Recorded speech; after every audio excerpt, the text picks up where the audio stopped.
പ്രജ എന്ന ചിത്രത്തിലെ ബലരാമൻ കൊനാരക്ക് പറയുന്ന ഈ ഡയലോഗ് ഒന്ന് കേട്ടു നോക്കൂ. 19-ാം വയസ്സിൽ പാർട്ടി ഓഫീസിൽ ഓഫീസ് ബോയ് എന്ന ഓമന പേരിൽ ഔദ്യോഗിക ജീവിതം ആരംഭിക്കുമ്പോൾ ഇടുപ്പിൽ ഒരു കൊച്ചു പിച്ചാത്തിയുടെ ബലം പോലും ഇല്ലായിരുന്നു ഈ ബലരാമന്.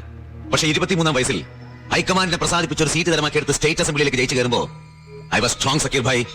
ഇന്ത്യൻ നിയമം അനുസരിച്ച് ഒരു സംസ്ഥാന നിയമസഭയിലോ പാർലമെന്റിലോ മത്സരിക്കാനുള്ള മിനിമം പ്രായം 25 വയസ്സാണ്. തദ്ദേശ തെരഞ്ഞെടുപ്പിൽ മാത്രമാണ് 21 വയസ്സിൽ മത്സരിക്കാൻ സാധിക്കുന്നത്. ആ സ്ഥിതിക്ക് ഈ ഡയലോഗ് അബദ്ധമാണെന്നായിരിക്കും ചിലരെങ്കിലും കരുതുന്നത്. എന്നാൽ അല്ല, യഥാർത്ഥത്തിൽ ഇന്ത്യയിലൊരാൾ അങ്ങനെ 23-ാം വയസ്സിൽ MLA ആയിട്ടുണ്ട്. പിൽക്കാലത്ത് ലോക് ജനശക്തി പാർട്ടിയുടെ ഉടയോനായിത്തീർന്ന പരേതനായ രാംവിലാസ് പസ്വാനായിരുന്നു ആ വ്യക്തി. ബീഹാറിലെ അലൌലി എന്നൊരു സംവരണ മണ്ഡലത്തിലെ ഉപതെരഞ്ഞെടുപ്പിലാണ് സംയുക്ത സോഷ്യലിസ്റ്റ് പാർട്ടി സ്ഥാനാർത്ഥിയായി മത്സരിച്ച് പസ്വാൻ അന്ന് വിജയിച്ചത്. ഇന്നത്തെ പോലെ പ്രായം തെളിയിക്കുന്ന രേഖകളിലും കണിശമായ പരിശോധനകളുമില്ലാത്ത കാലമായതിനാലായിരിക്കും അദ്ദേഹത്തിനത് സാധിച്ചത്. പ്രജാ സിനിമ ഇറങ്ങിയ കാലത്ത് അദ്ദേഹം അന്ന് ഇന്ത്യൻ പ്രധാനമന്ത്രിയായിരുന്ന വാജ്പേയിയുടെ മന്ത്രിസഭയിൽ ഖനനം, വിവരസാങ്കേതിക വിദ്യ മുതലായ വകുപ്പുകളുടെ അധികാരമുള്ള കേന്ദ്ര ക്യാബിനറ്റ് മന്ത്രിയായിരുന്നു.